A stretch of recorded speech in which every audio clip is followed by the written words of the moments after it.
พิธีลงนามเส้นบทบันทึกความเข้าใจระหว่างมหาวิทยาลัยแห่งศาสตร์ก็คือคณะเกษตรศาสตร์หน้าบงและองค์การเกรดเพื่อส่งเสริมระบบนิเวศกสิกรรมอยู่สาธารณรัฐประชาธิปไตยประชาชนลาว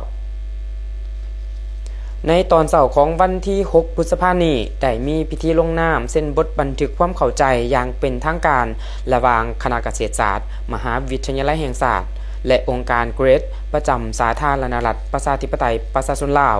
เกี่ยวกับโครงการส่งเสริมระบบนิเวศกสิกรรมในสาธารณรัฐประชาธิปไตยประชาชนลาวโดยมีระยะดำเนินโครงการฮอดเดือนธันวาคมปี 2028และได้รับทุนสนับสนุนจากองค์การพัฒนาและการร่วมมือสวิตเซอร์แลนด์พิธีลงนามดังกล่าวได้จัดขึ้นที่คณะเกษตรศาสตร์วิทยาเขตหน้าบงโดยมีผู้เข้าร่วมหลายกว่า20ท่านจากภาคส่วนต่างๆทั้งภาครัฐและองค์การร่วมพัฒนาประกอบมีผู้ตั้งหน้าจากกระทรวงศึกษาธิการและกีฬามหาวิทยาลัยแห่งศาสตร์ลาวคณะเกษตรศาสตร์องค์การเกรดลาวพร้อมด้วยคณะบริหารเครือข่าย LEC โครงการส่งเสริมระบบนิเวศกสิกรรมในสาธารณรัฐประชาธิปไตยประชาชนลาวมี6กิจกรรมหลักเพื่อขับเคลื่อนเวียกงานด้านนิเวศกสิกรรมให้เข้มแข็งและยืนยงประกอบมีการสร้างความเข้มแข็งและขยายเครือข่ายผู้มีส่วนเกี่ยวข้องเสริมขยายความสามารถของสมาชิก LEC ในการขยายผลระบบนิเวศกสิกรรมปรับปรุง LEC Knowledge Hub เพื่อเป็นแหล่งเรียนรู้และแลกเปลี่ยนข้อมูล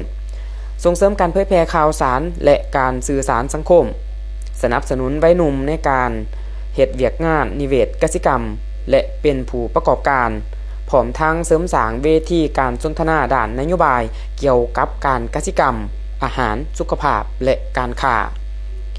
การลงนามเส้นบทบันทึกในครั้งนี้ถือเป็นอีกบาทกล่าวหนึ่งที่สำคัญในการสร้างความร่วมมือด้านวิชาการและการพัฒนาระบบนิเวศกสิกรรมในสาธารณรัฐประชาธิปไตยประชาชนลาวให้มีความยืนยง